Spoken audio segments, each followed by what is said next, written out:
I'm Brent Leary. I'm Paul Greenberg. It's Friday. And actually, for the first time in like 2 days, the sun is out in Atlanta. And I think it's out in Atlanta because it's time to excuse the intrusion. We're going to be talking sports. I was actually thinking it's Friday, and for the first time in a week, it's Friday. Well, you're right about that. I thought it was tremendous insight. Shows you my intellectual skills are deteriorating quickly. No, but I'm so glad. I mean, literally, the sun just came out maybe an hour ago, and it's just so good to see the sun because we literally had like 24 straight hours of rain. It was like just pain in the neck. Yeah.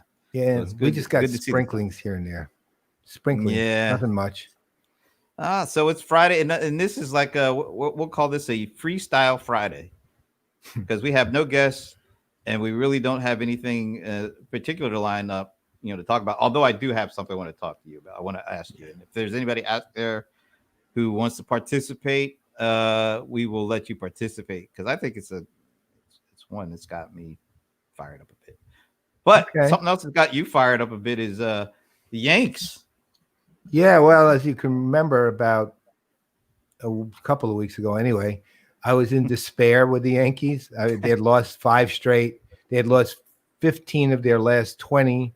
They were literally at a record of 21-21, which makes for an incredibly underachieving team.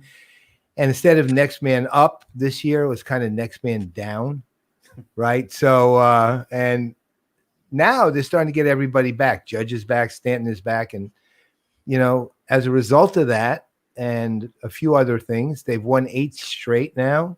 And then their chief competitor in the AL East, unless they can catch Tampa, which they can maybe, was Toronto. And last week, when they missed their losing streak, they lost. I think it was 3 out of 4 or 2 out of 3, and they looked terrible. And then they kind of won the last game, which triggered the whole streak. And then this time, 3 games, they hit 19 homers to set a major league record. It was a beatdown. I mean, they beat them 20-6 the first night, 13-2 the second night, and last night was a little bit more of a cliffhanger. They won 10-7 because in typical relief in the 9th inning fashion, Holder and Chapman made it real interesting and gave up 4 runs. So, but we held on. But what was really amazing, and which is something to revel in, the Yankees actually hit 5 homers off this poor, I forget his name, but this one poor guy on the Blue Jays in 1 inning last night to tie a major league record. And I just decided, you know what? I'm going to show everybody this just because I can. So here we have it. Hopefully you'll hear it. I'm going to be skipping. For those of you who are not part of the acquired taste club of John Sterling's radio calls, I will be skipping past them and leave it to Michael K's calls. But you may catch an edge or two. Thank goodness. Thank you. Here we go. That one is driven deep to right center field. There it goes. See ya! Into the Yankee bullpen. A 2-run shot for Gardner. And the Yankees now lead 5-2. Let from him. Yankees 3-run lead. LeMahieu fights one off. Fly ball deep right. Going back, Hernandez. That's gone! Oh my! How did that get out? A home run for LeMahieu, and it's 6-2 Yankees as they go back-to-back. Luke Voit wraps one deep into right center field. There it goes! See ya! Back to back to back. 20th home run for Voit, and the Yankees are pouring it on as they lead 7-2. Voit hits one to the... There it goes. They've done it again. They set a big league record, 17 home runs in 3 games, and the Yankees lead 8-2. Giancarlo. No. High fly ball, deep left center. There it goes. How about 5? See ya. A home run for Gleyber Torres. The Bronx Bombers are flexing. So what's fascinating about that is that that they did this in probably, I don't know, 7 or 8 minutes, right? Right, 5 homers. It just kept coming, and I remember thinking when Gartner had hit his, and then LeMahieu got that ball that barely went out. But it'd be cool if Luke Voigt could hit one, because he's leading the major leagues in home runs. Really? I mean, think of it this way. Yeah, that was his 20th home run in 46 games. He's on. Yeah. If it was a full season, he'd hit 70. Right, that's his pace right now. Last year it took him 105 games to hit 20. Right, this year it took him 46. Right, so I would think, well, that'd be cool if he won, and he did. And then Aaron Hicks struck out, and I'm thinking, oh, too bad, streak's over. And then the next 2 batters hit him again. Wow. So yeah, it was an amazing streak, and there was one more that came kind of independently of everyone else, and that was who was it? I think it was LeMahieu again. Hit a second one. And the night before that, it was Gary Sanchez. Gary Sanchez hit one. And then the night before that, Gary Sanchez's the second string catcher, Higashiaga.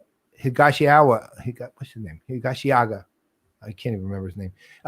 But he hit 3 the night before. He had 1 homer the whole year until that day.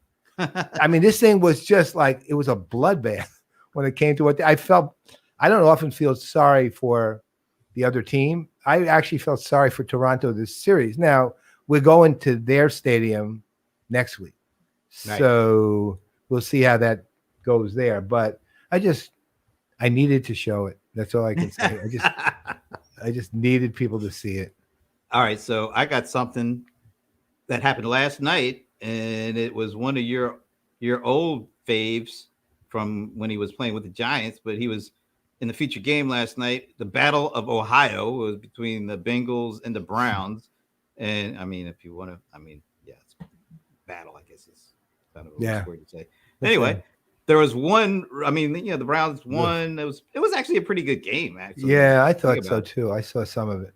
I think it was 35-30. The Browns held on, but there is definitely one highlight that came out of that game, and I think I can play it. So let me see if I can cue this up. Do this and do this and let it rip. Allowed 155 to the Chargers. This one downfield. Beckham got him. Touchdown, Browns. I love that guy. I gotta see the group now. They slow it down.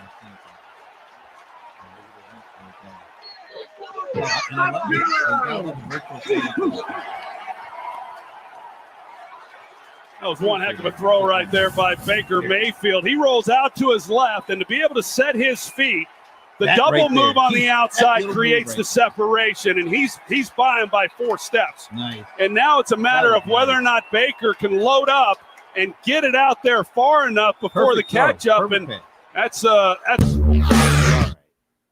Let me go back to here. That was still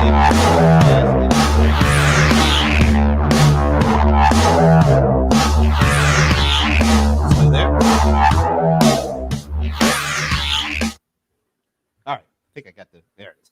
Right there. That was awesome. Amazing. But look, I was not happy when he got traded, even though I half understood it. But I really liked him regardless of all his personal issues that he may have had. And because every now and then he'd show a good side and, and then be kind of melt, because the guy's, his like talent and skills, the actual learned skills are just, they're just off the charts. Every time I watch the guy, I'm in complete awe of pretty much everything he does. Yeah, from an athletic standpoint. Right. I still, the best, one of the top 5 catches I've ever seen is still that one where he reaches back like this. And there was no bobble at all. He actually just caught it like he had a catcher's mitt on or something and brought that thing in. That was the catch that defined the catch. Right. Exactly. It was actually the catch that defined the catch. Yeah, if he made that catch a thing by doing that one. right? Yeah. To me, it was. I mean, look, the Giants luckily have had some pretty remarkable catches, including Dave Tyree's and Eli. Oh, yeah. That's still, when it boils down to like the greatest ever, that was it to me. Still, Eli and Dave Tyree's, both of their activities, by the way, because if you remember, Eli was scrambling and he got out from underneath twice. Remember how he was this? I forget who it was. It had his hand on his jersey. Yeah, it was like right, and somehow Eli got out of the grasp of that and then ran a little further away and then launched the pass. And then Tyree going up and go, and unbelievable. I've never seen anything like that. To me, greatest catch in football history was that one, as far as just the way it went down, and plus the consequences, of course. Although I think, if I'm not mistaken, I think when they were doing those top 10 kind of things, the NFL Network, they weren't. It wasn't the Immaculate Reception still comes in number one. Yeah, well, that's because you know what? That's because it became a legend, right? Exactly. I mean, if you're looking at it for sheer like amazing way you caught the ball, right? Tyree's is actually considerably more amazing than that, right? Then that was just so the consequences was so immense of the Immaculate Reception that. Well, think about that's not even the best.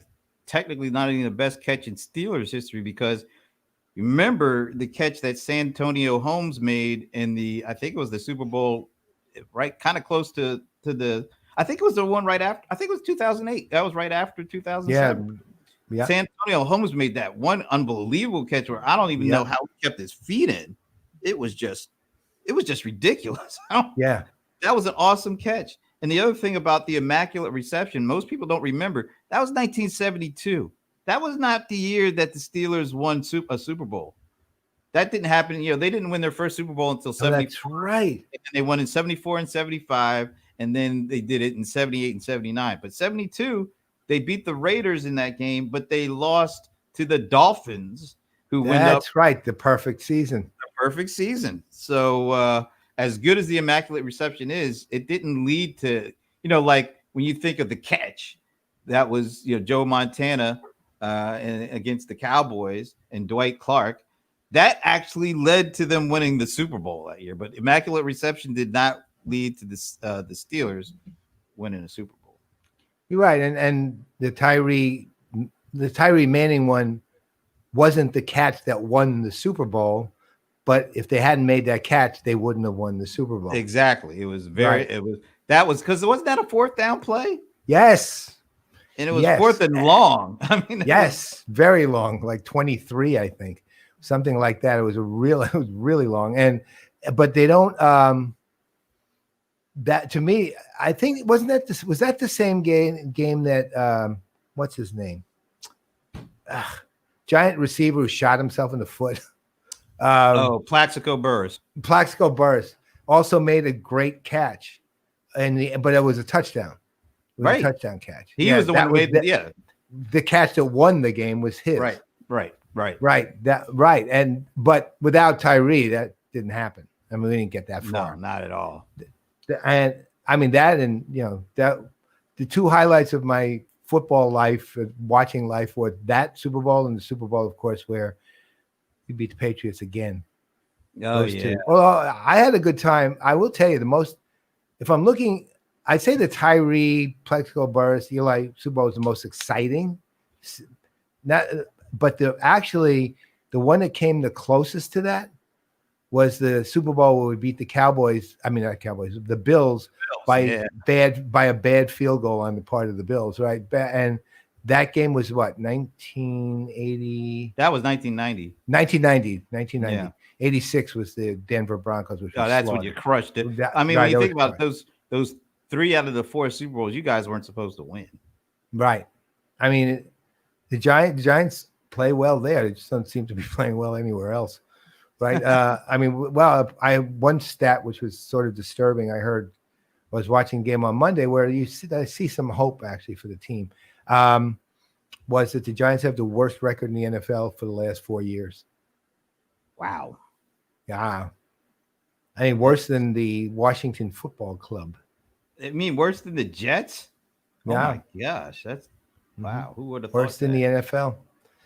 Well, I mean, they're also turned into one of the best owned clubs to one of the most dysfunctionally owned clubs too. The Wellington, the Maras became, they used to be like so great and not so much anymore. It was the Maras and what's the other team? The Paleys, right? Payleys, yeah. Yeah, the CBS. Guy. Yeah. But I think the wife, Joan, was the owner. Well, and then wasn't there one of the Maras ended up marrying one of the Rooneys or something like that? Yeah, and of course they got that grandchild is an actress, right? Right. She was in the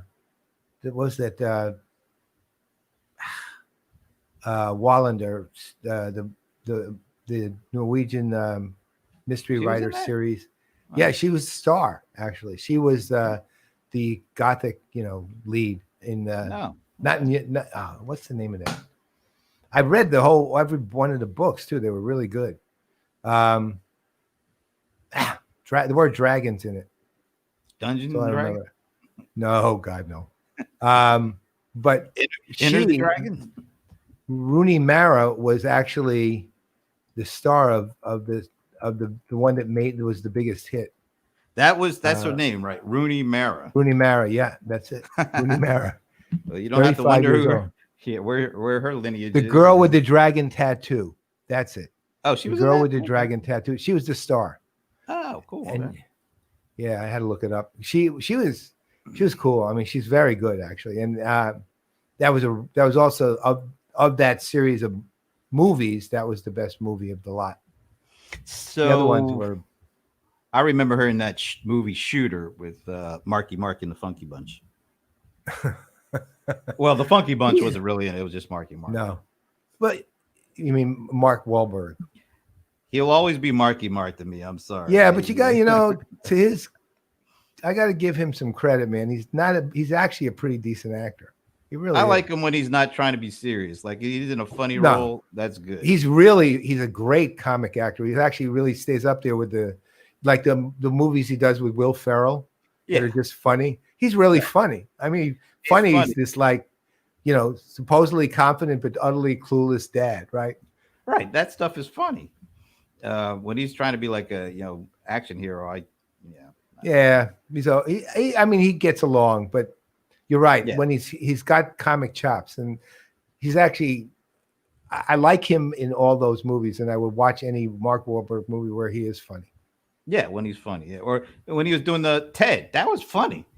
Yeah, he's playing against the teddy bear, for crying out loud. I know. No, he's really good he's just really good. It's like guys like that making that transition are kind of cool for me. I don't think that many singers are very good actors. He's not a singer. He was a rap. I'll put up the quotes. He was a rapper because, quite honestly, he was terrible. But you remember, I agree. He made his bones because he was like he was a model for some kind of underwear. I forget which. Yeah, Calvin Klein underwear or something like that. Yeah, probably. I mean, Jim Palmer was. If we want to keep the analogy, Jim Palmer, after he retired from baseball, became a model for, I think, Fruit of the Loom underwear or something. Something like that. Yeah. Yeah. And so Marky Mark, a.k.a. Mark Wahlberg, followed the tradition, retired from rapping, and became a underwear model. Quite honestly, outside of Good Vibrations, I don't remember a single other song he ever did. But, yeah. I didn't even remember him doing Good Vibrations. Well, he probably made the right move. The original Good Vibrations, which was the Beach Boys. Yeah, that wasn't. No, it wasn't that one. No, it wasn't. Wasn't a remake of that. No. But I think he made the right move in going into movies and stuff like that. Yeah. Again, he's a box office success. Look, the biggest sports-related box office success is The Rock. Right. Right? The highest paid actor in all of Hollywood, him. But I'll say the best role that a sports guy ever had in a major motion picture was O.J. Simpson as Nordberg. Yeah. There's just something funny about a black guy named Nordberg. I mean, I know. Well, as much as he's a scumbag, a hated figure right now. but he was hilarious in the movie. Well, it didn't take much to be hilarious in that. I mean, No, acting alongside of Leslie Nielsen, for crying out loud. I know. Oh man, I miss that guy. Yeah, I think about him. I actually do think about the guy every now and then and said, like I'll see some comic scene in a movie and I'll think, how would Leslie Nielsen have played that one? Right. No, it's true. Cause I just think genius. the idea behind Airplane, where you take all these folks who were known as serious actors up until that point, and you put them into Airplane, and they just play completely against their typecast. It was just a stroke of genius. Yeah, the movie was like Peter Graves and Robert Stack and Leslie Nielsen and Kareem Abdul-Jabbar is thrown in. I know. They were, and every one of them was hilarious. Everybody in that movie was just hilarious. I mean, it was So, and you know what? The sequel wasn't as good as the first one, but still good enough to laugh at. Now, no, it's nothing like the first one. Nothing. No, now I will say Police Squad, and then Police Squad 2.5, and Police Squad third. Or not, well, I'm saying Police Squad. It's just it was Police Squad 33 and a third. They got progressively. I mean, the first one was the funniest of the three, and the other two are okay. But I remember those more than I remember Airplane 2, quite honest. No, I remember Airplane 2, and I actually watched it about 3 weeks ago. And it's got enough moments in it to make you glad you watched it. But that's it, right? Where the first one, you just hysterical, you can quote pretty much quote the whole movie, like all the way through, almost like, excuse me, I speak jive. It is Barbara Billingsley. I know.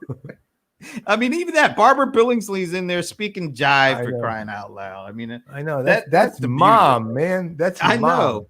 Leave It to Beaver's mom is speaking jive. Mom. I know. And then the one where they were lining up to like hit the lady because she was freaking out. I mean, it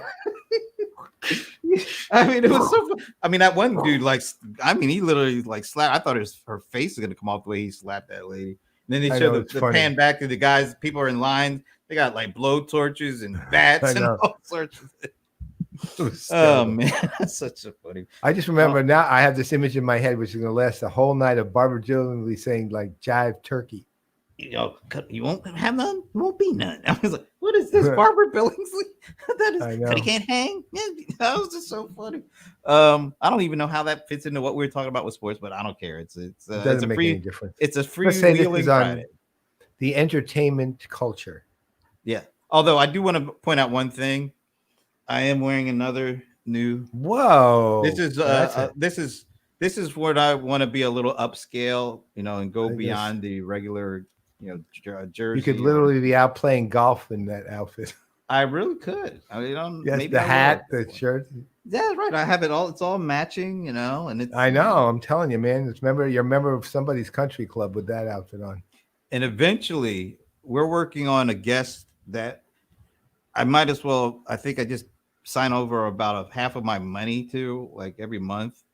I'm not going to say who it is because she hasn't agreed to it yet, but I am hopeful that we will be able to talk about another aspect of sports that we haven't really talked about, outside of me just spending all my money on it. But with that in mind, I wanted to throw something out there to you because I've been thinking about this a while, and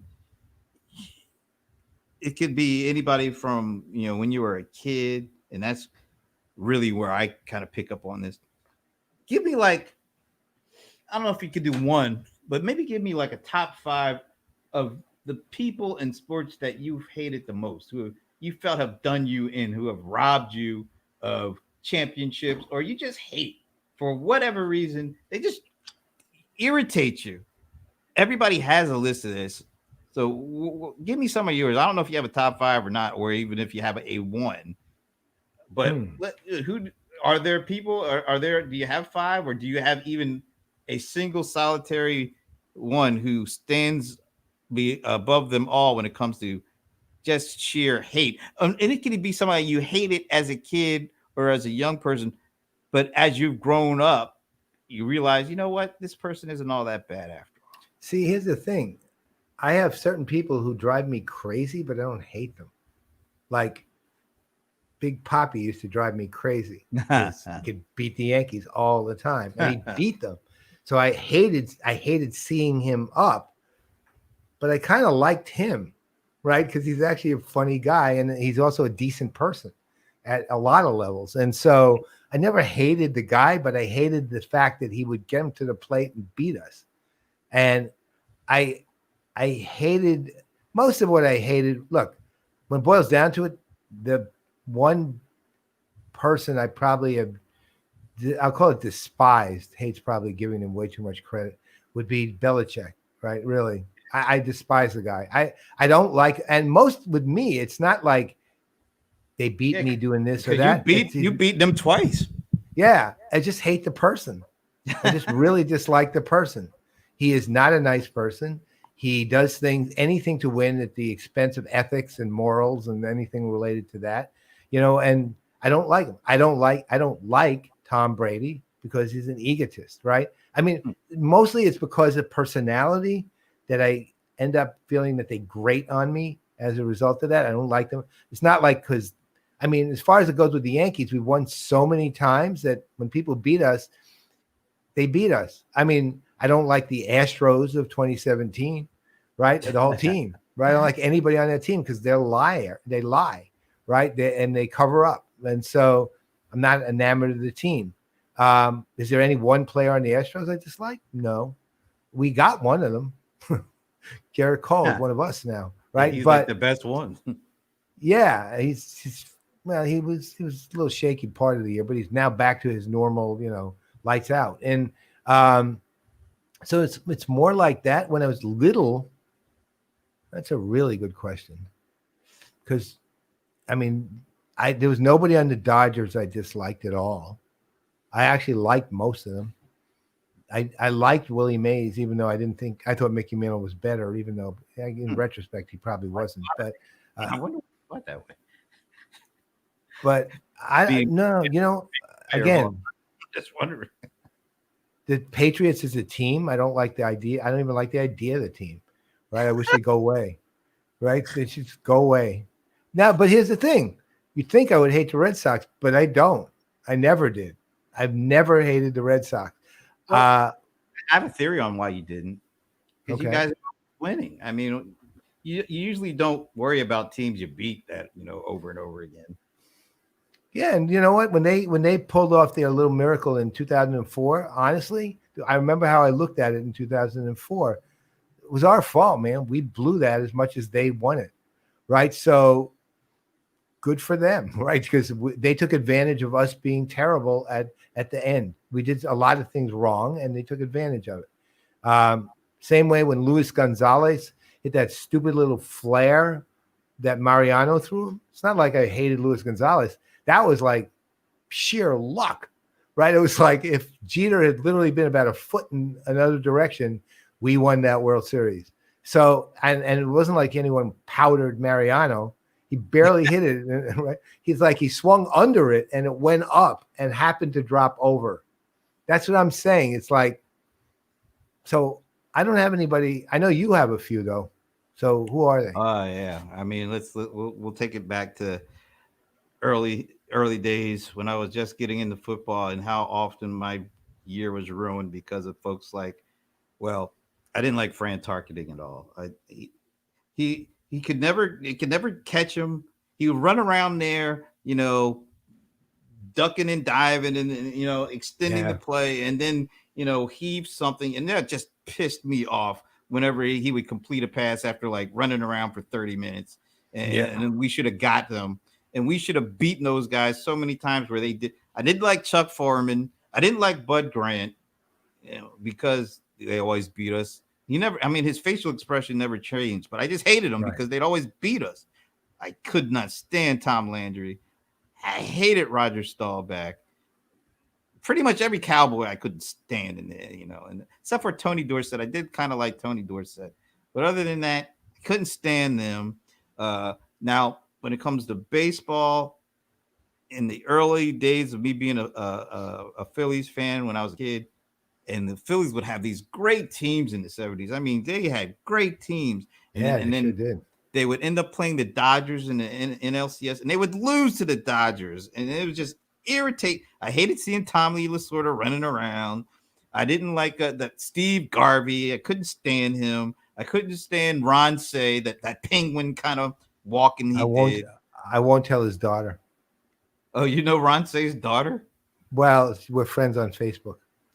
Well, sorry, Ron Say's daughter. I just didn't like your dad back in the day. I can't sugarcoat it. I didn't like Rick Monday because for whatever reason he would be pitching and they would never be able to win against Rick Monday of all people. It's just so irritating to see them always win. And then our guys would just Dave Cash would never be able to get a hit. Larry Boa couldn't get on base. I love Gary Maddox, so you'll never hear me say anything negative about Gary Maddox. But the Bull Lazinski was not hitting home runs, and I was just so irritating. But that's just like baseball behavior. I just hated them, though. I'm sorry. Yeah, but you're yelling at your own team. Yeah, the Sixers. All right. So I was a huge Dr. J fan, so I loved the Sixers when I was a kid. I could not stand Maurice Lucas and Bill Walton because there was no way we should have lost to those guys in that 77 championship when we were playing the Trailblazers and we were up 2-0 on those guys. And then, then we lose 4 straight. I mean, I could not stand those guys. And Maurice Lucas and Daryl Dawkins getting in that stupid fight. And that just, changed the whole tenor of the whole, series. So I hated them. And of course, I could not stand the Celtics growing up. Oh my God, I could not. And it wasn't just Larry Bird and Parrish and McHale. I mean, I hated all those guys, of course. But it was those side guys. ML Carr. Oh my God, I could not stand that guy. I hate him now. Apparently. I was saying you still can't, apparently. He was so annoying. He was the most annoying guy on any team in the NBA that I've ever watched. I mean, Patrick Beverly is kind of like that, but nobody is as bad as ML Carr. Danny Ainge, couldn't stand Danny Ainge too. Then they had these dudes that, how are they even in the league? Jerry Seastrings? What the hell is he doing in the league? And he was there, and I hated those guys. I hated a lot of the bad boy Pistons. I did not like those guys that much. I didn't like Bill Laimbeer. They literally didn't care either. They didn't care at all. But Bill Laimbeer, he was the number one guy I couldn't hit. He's nasty. He is nasty. I mean, Rick Mahorn and him were both like nasty dudes. But for whatever reason, Rick Mahorn was okay with Laimbeer. He was just, him and ML Carr. They might be the two most people I hate the most out of all the 4 sports teams when I was watching. Really? ML Carr was so annoying. Oh my God. Terrible. You would think it would be somebody like, the Rams, the nemesis of the Rams. Like in the 80s, we lost it was like the 80s and 90s. We lost, I think it was 17 straight games to the 49ers. What? We played, you play them 2 times a year. Yeah, no, but you lost 17 straight? I'm pretty sure it was 17 straight. And Dana Stubblefield, who is not the greatest character, if you notice lately, he's, he might actually be listening to this in jail if he's listening to this at all. He came up with this term that just, oh God, because they, every year they would beat us and sometimes it'd be real terrible. And sometimes we were supposed to win and we never did. And then when that was the case, when they continued winning and beating us, he came up with the same old sorry ass Rams. That statement. Oh my God, that just drove me crazy. So I hate him. Is there anybody else that really hate? Wow. Well, of course, Belichick. That goes without saying. Yeah. Right. That's just part of the day. That's just off the top of my head. That's a fair list, man. I don't have a list anywhere like that. On your list, I can see why you hate everybody. But I like Tarkenton for obvious reasons. For part of that, well, a little after the period you're talking about, he was a Giants quarterback. So right, he was drafted by the Vikings. Then Did he He spend spent like about 4 or 5 years with you guys? Yeah, he wasn't at his peak, but he was still good. Right. It was. I think it was something like it was a money dispute with the Vikings, and that's why he ended Yeah. up going to you guys. And now, Yep. did he come in after Y.A. Tittle? Oh yeah, years after, I think. Oh, okay. Okay. I can't remember who came in between. Let me hold on a second. Because Y.A. Tittle also spent a lot of time with the Niners, right? Yeah, well, that predated the Him Giants. with the Giants. Okay. Yeah. I'm going to go on to Pro Football Reference, our buddy Sean Foreman's site. Absolutely. See what I can find about. First, let me type in. Because I think Tarkenton came into the league at 61 or something so like that. Tittle ended his career with the Giants so he was with the 49ers.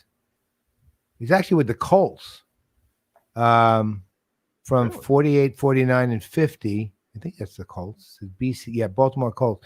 Then 51 to 60. He was with the 49ers. And then from 61 to 64, just those 4 years, he was with the Giants. But those were his, 4 great years. So in 64, I think Tarkenton, let me see who took his place in 65. So the Giants quarterback in 65 was Earl Morrall. Oh, Earl. Yeah, and Gary Wood was the backup. Wait, no, Morrall couldn't. Wait, all right. That's rushing in the pin. Yeah. Earl Morrall was the starting quarterback. Gary Wood was the backup. And then I think Morrall lasted and then Gary. Oh, that's interesting. So the next year after that, Gary Wood and Morrall and Tom Kennedy, who I don't even remember, split almost evenly quarterback duties. That's amazing. Giants were terrible that year too. 1-12-1. Gary Wood threw 170 passes, Morrall threw 151, and Tom Kennedy threw 100. So we had a 3 quarterback thing in 66. And then so Tarkenton came in 67. Okay. That was his first year. And the Giants went to 7-7 under him in his first year. Wow, that's actually pretty good. He must have been from 67 until what, about 70? Because Joe Kapp was the guy who started in the Super Bowl against the Chiefs for the Vikings. So, okay, wait. So Tarkenton. Okay, so Tarkenton played. What? Oh, okay. I see what happened.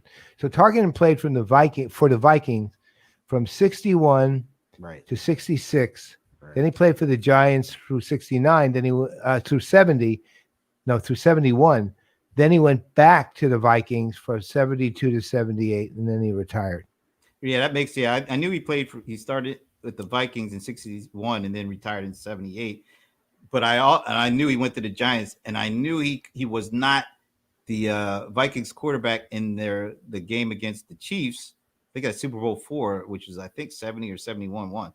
But then he was the Super Bowl for all those other times they lost, like 74 and 75 or whatever it was. So in 70, wow, he did really. So he came back to the Vikings in 72. That was his first season back, and he was 7-7. But listen to these numbers for 73, 74, 75, 76, and I guess 77, although it looks like part season.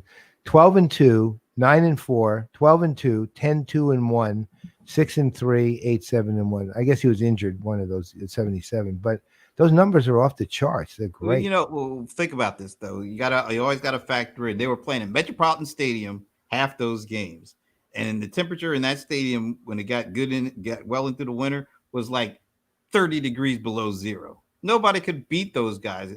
Bud Grant would make sure everybody was on the cold side of the field. He wouldn't allow the little heaters. So half of the reason that people would lose against them was because they got to play in that ice box. Yeah, makes sense. I mean, absolutely makes sense. It's funny how much it's funny when given that football is fall and winter, it always amazes me that teams like Green Bay and Minnesota are actually really well suited to play football in season. Yeah. I mean, they know how to handle that. I've been to Lambeau in cold weather, and it's freezing, and yet doesn't bother the team all that much. They understand it and they deal with it, and they're just like that. Well, think about that ice bowl. Yeah, well, that was amazing. That was just an amazing game, given how you literally throw the ball and it would fall. It would go like shh, because of the ice that had formed halfway through flight. That's amazing. Oh no, that was the most brutal game just to watch because it was so freezing. Even that, but the reality is, even the Packers really weren't able to handle that well either. It was just that cold. They were just it was a battle of attrition. They were right. just able to, that one famous last play where what's his name, Bart Starr. It was supposed to be a handoff to I forget the running back's name, but at the last second he decided I better just take this in myself because of bad footing, and he saw a little crease, and then that famous shot of the what's the Jerry Kramer. He goes in right behind Jerry Kramer or something like that, and then the other guy comes falling on top. Was the running back, was it Jim Taylor or Paul Hornung? No, it wasn't those guys. It was Chuck Versine or something like that. Chuck Versine, yeah, that guy. Because for whatever reason he was starting. I don't know. Wow. Yeah, because those other two guys were still there. Yeah, that was what, 67? 66, 67, one something. Yeah, like so they both, I think, were still actively there. And I'll tell you though, is Jim Taylor in the Hall of Fame? Yeah, both Taylor and the Golden Boy or whatever he's. Well, Hornung was kind of, other than that little gambling thing he had, which was really kind of innocent, wasn't much really. Alex, what's his name? Alex Karras. Alex Karras, right? Who became an actor later, of course, and also, by the way, and Webster, right? Yeah, and funny guy. But Jim Taylor, even with a Hall of Fame, was underestimated for how good that guy was. I mean, he had to split time with Horn. Well, no, because he was a fullback. Well, I mean, they had to split carries though. Yeah, but here was the thing. I mean, Taylor did receiving, kicking, and carried the ball, right? He did all three. I mean, he was also the place kicker for the team back then. I didn't know that. Oh yeah. He was like, that's why they called him a Golden Boy, because not only because of his, California heritage, but because he could literally do anything. I mean, he threw the ball every now and then too. Are you talking about Hornung? Hornung? Yeah, Hornung. Okay. Yeah, Hornung. Oh no, not Taylor. Not Taylor. But no, Taylor. Aside from being, I mean, that was back in the day where a fullback ran. He was a back. He wasn't a offensive lineman, right? So, like here, I'm looking at Hornung. Yeah, so here's in 19. Here we go. So this is 1960. Hornung has 160 carries for 671 yards and 13 touchdowns. He has 28 receptions for 257 yards and 2 touchdowns. He has he has 4 field goals, made 3 of them. Oh no, I'm sorry.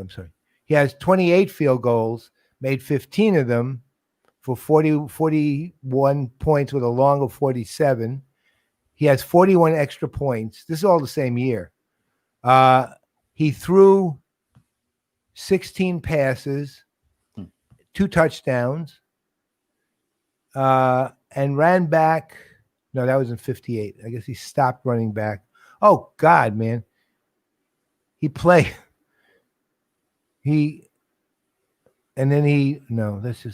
Yeah, so that's what he did. So I mean, think about that. Who does that? Nobody. Well, but George Blanda, Right. or Lou the Toe Groza or somebody like that, or Well, both of them were quarterbacks, I think, right? Well, I know Blanda was a quarterback and a kicker, Right. and he played like that's. I think he's the only guy that played in 5 decades. I think because I think he played in the 40s, 50s, 60s, 70s, and barely got into the 80s. I guess. That's amazing. Okay, here's Jim Taylor. Now listen to this. So Taylor in 62 carried, this is what I mean. He carries 272 times for 1,474 yards, 19 rushing touchdowns. And he averages 105 yards a game. Wow. That's rushing. The year before, he had 15 rushing touchdowns. The year before that, 11 rushing touchdowns.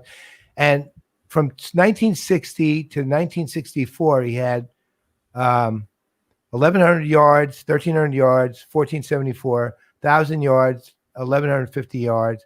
He averaged 4.8, 5.4, 5.4, 4.1, 5.0.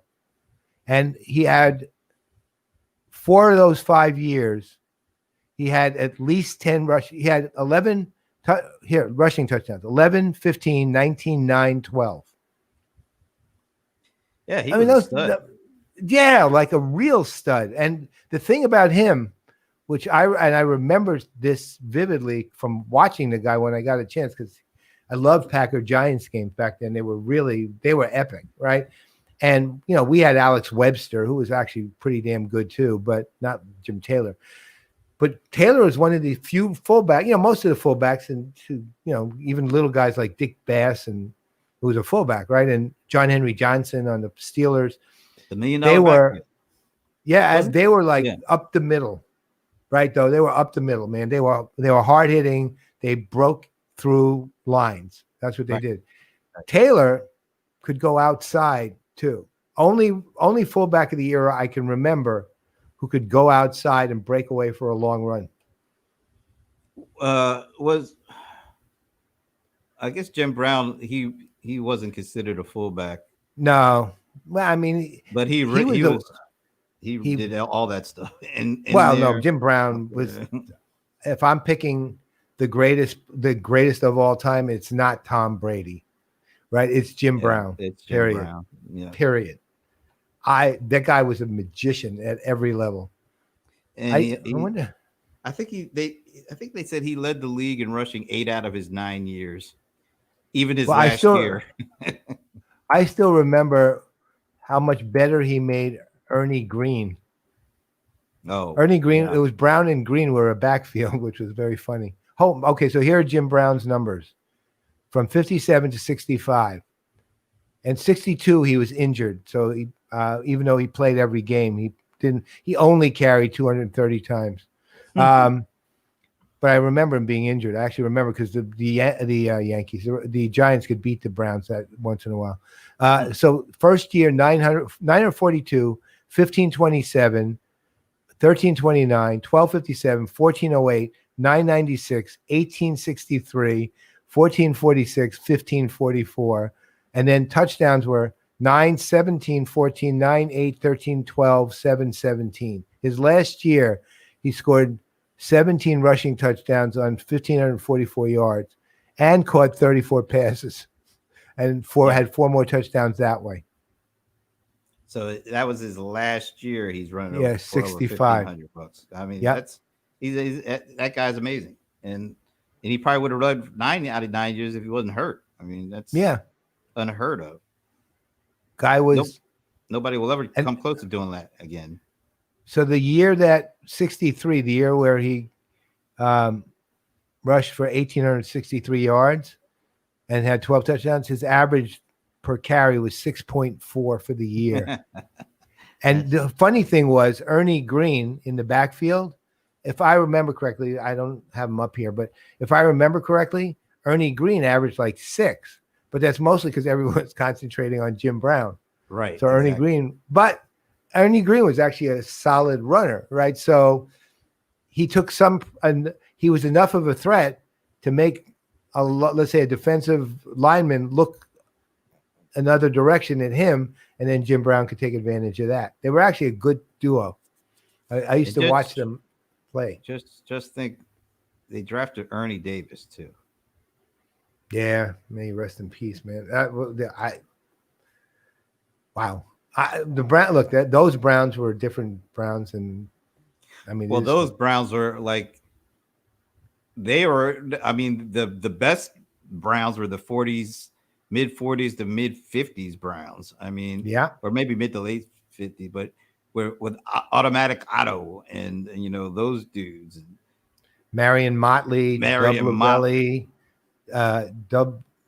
Jones, Dante Lavelli. Who else? Trying to think. Those teams were. I remember Marion Motley because he was sort of like, he was a halfback who also. Well, his number was 76 for crying out loud. I mean, yeah, you see that guy coming at you. You don't want to get in his way. I mean, well, I think he averaged like in the 5 and 6s himself, if I remember correctly. Yeah. I mean, and the thing about Marion Motley, he was, that was when the Browns were in the All-American Football Conference, not in the NFL. But he was the first to break the color line because he actually beat Kenny Washington and Woody Strode of my Rams that got signed. They were, the Rams were in the NFL. The Browns weren't. So Kenny Washington and Woody Strode are considered to be the ones who broke the color barrier in the NFL. But Marion Motley he actually signed with the Browns before that. So he was the first professional football player, and after the color barrier was, put in place. Marion Motley was actually the first one to break the color barrier in football. His career rushing average was 5.7 yards a carry. Career rushing average. Like I said, who's going to get in front of that dude? I mean, you see him coming. I'll tell you. Yeah.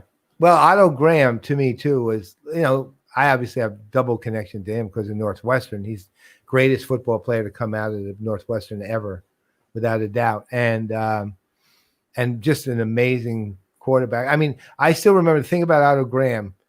He was throwing like 55, 60% in days where the average quarterback was throwing 42.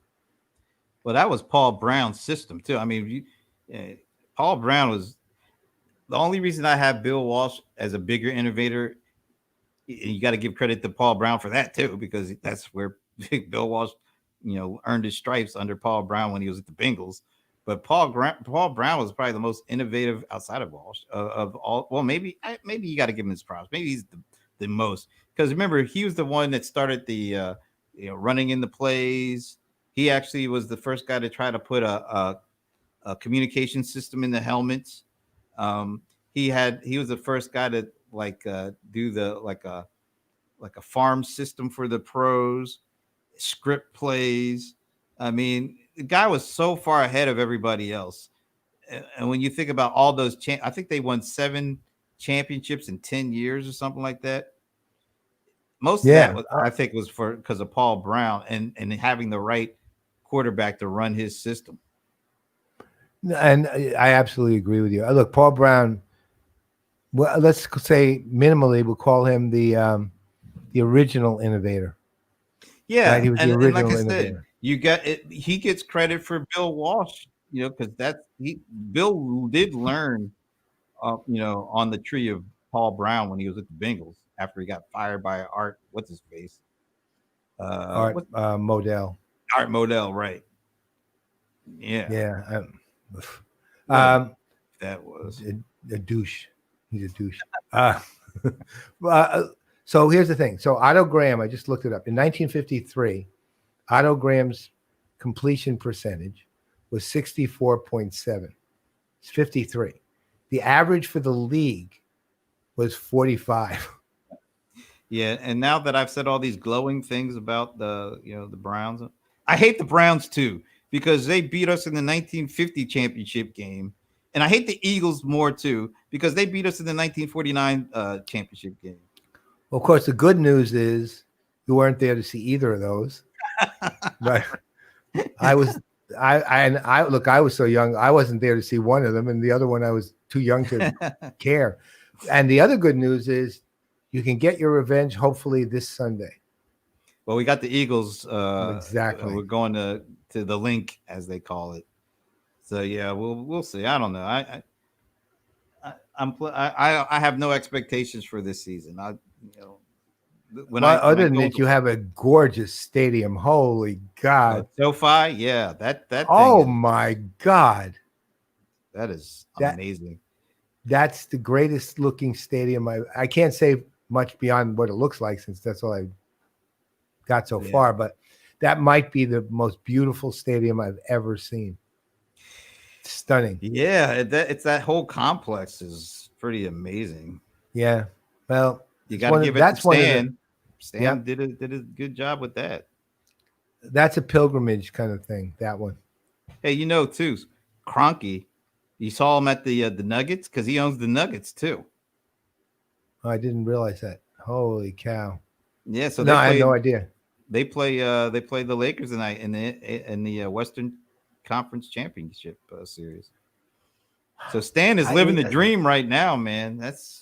I literally have no team to root for there. I don't like the Lakers. Don't care about the Nuggets. I don't hate the Lakers. I don't like the Lakers. I don't. If I'm picking an NBA team besides my own, which of course is basically like picking something that's going to prick me with needles every day, which, if I'm picking something besides the Knicks, I have to, it's the Warriors. I mean, they're the only team I can root for, and they certainly were terrible, but they're the only team I can even, and that's a lot due to our guest yesterday and the fact that we now have at least a good acquaintance with David West, and things like that. Yeah. Kind of makes me root for them a little more, right? Because there's at least a personal connection to it. And remember when we went with Zoho to the game and Kenny came in and kind of showed us what he does throughout the game, which was astounding. Like every second was pretty much on those scoreboards and throughout the stadium was scripted, everything. Yeah, straight through. Amazing. Orchestrated. It was truly amazing. Yeah. I mean, I've been a fan of the Warriors because of Steph. I mean, me too. And because I remember watching Del Curry play and the sharpshooter he was, and I loved it. And then, so it seems like every time there's a loss involved for me before I start getting involved with stuff. So I'm a huge Georgetown fan, and I think it was the 2007 final, race to the Final Four. Georgetown is playing this team Davidson, and I never really heard of Davidson before. Yeah, I know. And I was expecting, we're going to the Final Four. We're going to the Final Eight. I think that was the Elite Eight at stake there. So I was like, oh, Davidson, who the hell is that? This is in the bag. And of course, this little scrawny kid that I hadn't really been hearing before because he was at Davidson and he was scrawny, even though he was Del Curry's son. I didn't know. I was like, Del Curry, that's Del Curry's son, really? I don't know. He doesn't look anything like his dad. But then he started shooting, and he looked a lot like his dad when I started seeing him put up threes and just raining down threes on Georgetown. And he single-handedly beat the Hoyas. And it was such a pretty way that he did it. It just made you like, man, this kid is great. I mean, it's just fun watching him. And then when he got to the pros, and luckily enough for the Warriors, that a couple of teams ahead of the Warriors passed on him. They took other guys that were point guards. I think he was like the third point guard chosen. The other two guys, nobody even remembers these dudes because they were terrible. And he ended up at the exact right place. And then the next year they draft Clay. I think it was the next year they draft Clay. I think it's Clay and Dre they got the next year. Wow. So their whole foundation was built in those two drafts. And that was, and they were just fun to watch ever since. Yeah. Except last year. Well, they got hurt. And well, that was it. I mean, half the team was injured last year. Remember that they made it through the Western Conference playoffs without KD playing a game. Yep. And they beat Houston and they beat Portland, and they thought he was going to be able to come back, and he came back to start. Remember, he started game 1 and got hurt immediately. And then Clay. The thing that really killed him was when Clay went down, and that was it. Because I think they could have beat him if Clay stayed. Yeah, it was healthy, but when both of those guys went down.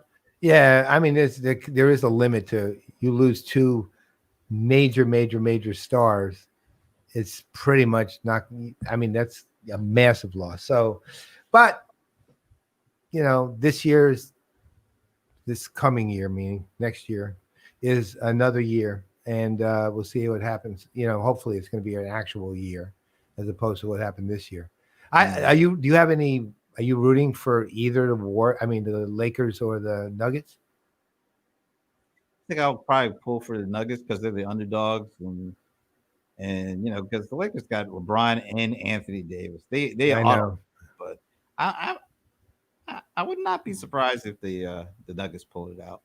Well, I mean, they all did. If I remember correctly, didn't they pull it out in this last round? They pulled it out. I mean, they were losing, but 3. They were down 3 games or something, and they came back and not only they were down 3-1, to the Clippers, but they were actually down this previous series. They were down 3-1 in that series and came back and won. So, and I think that there's never been a team that has done that in back-to-back playoff series. So they got a great team. I mean, they're a team that could be interesting. Last question before we go. Because we're getting ready to go. What was I going to ask you? I was going to ask you something that was like, okay. Are you surprised that the Big Ten is coming back? A little. Let's say this, when I read it at first, before I read anything about it, other than got the notification, I went, oh, wow, why? And then I read pretty much why, which is they caved to pressure, basically. Completely caved to pressure. Yeah, but I kind of admire the fact that the Pac-12's hanging in there on this one and not playing, right? The reality is the right decision is to not have the season, right?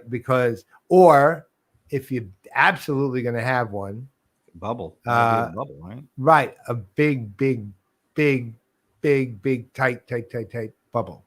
And the caving to me was a bad. It basically says money's more important than the safety of our students, right? And that's what it says. It's say this, it makes you appreciate what Ricky, David, and so on are doing with the PCL. Really, more and more when you realize how driven by money the NCAA is, and all things related to it, the conferences and everything. It's basically, we don't want to educate our students into being better people. We want to make a lot of money off our students while they're getting whatever education they happen to get. Right. And that's pretty much that kind of decision. So am I surprised? I was taken a little bit aback, but once I saw the reason, sadly, I'm not surprised. Were you? I'm not surprised at all, because after the first couple of weeks of college football went off relatively without a hitch, except for all the fans, and we'll find out in a few weeks how much right. Like some places didn't have fans in the stands, others did, which I think that might have been the wrong move. Well, absolutely.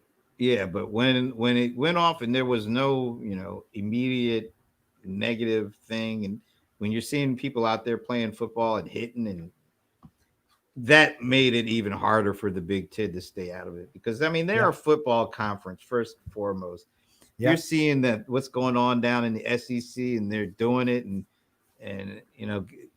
it was too hard.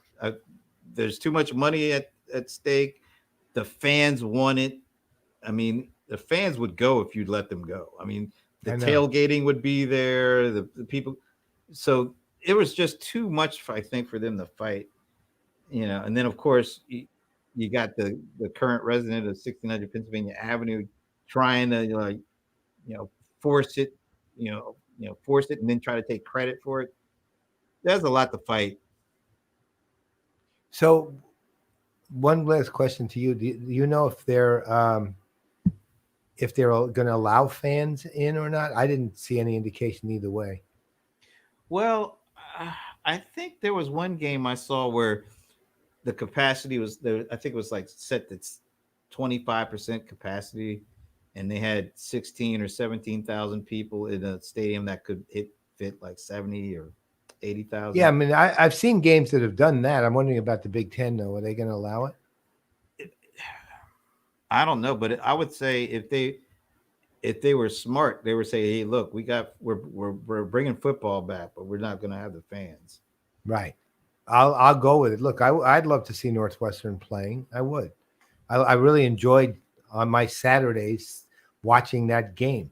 I'd sit in my basement and I'd have an alcoholic beverage sometimes and maybe some chips or my lunch or whatever and watch. And it was great. And it was fun to do. And we've been decent. So I'm happy to see that back. I question the decision, but if they keep fans out of the stands, then okay.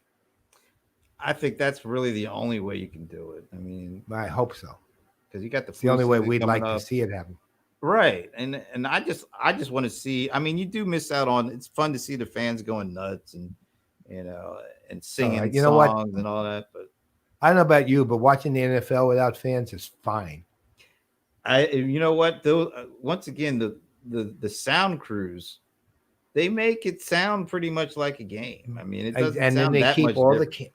Right, and they keep the camera shots away from the stands. They keep them low, which is also the camera shots they normally keep anyway, which is the other side. So to their benefit, a lot of the NFL's historic camera shots, traditional camera shots, are on the field only with no fan view at all. So consequently, seeing that again is just like normal. Right.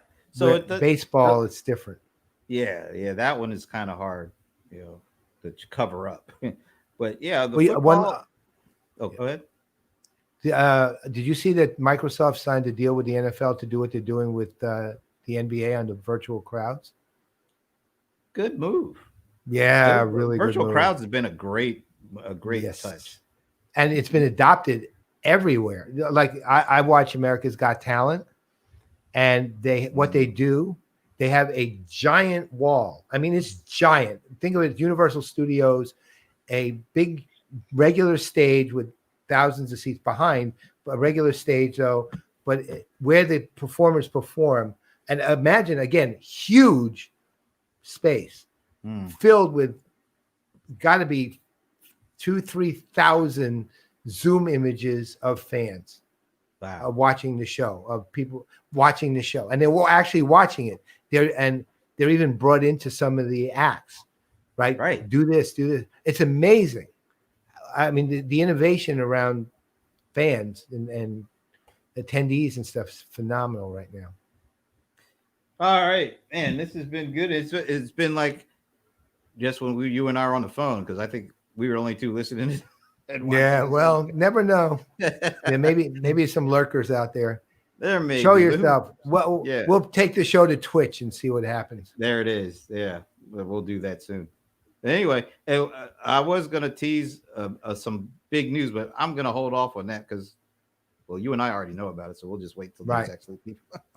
So that would. But we got big news, and we will announce it next week. All I'm gonna say is October 8th at 1:30 p.m. East Coast time. You definitely want to.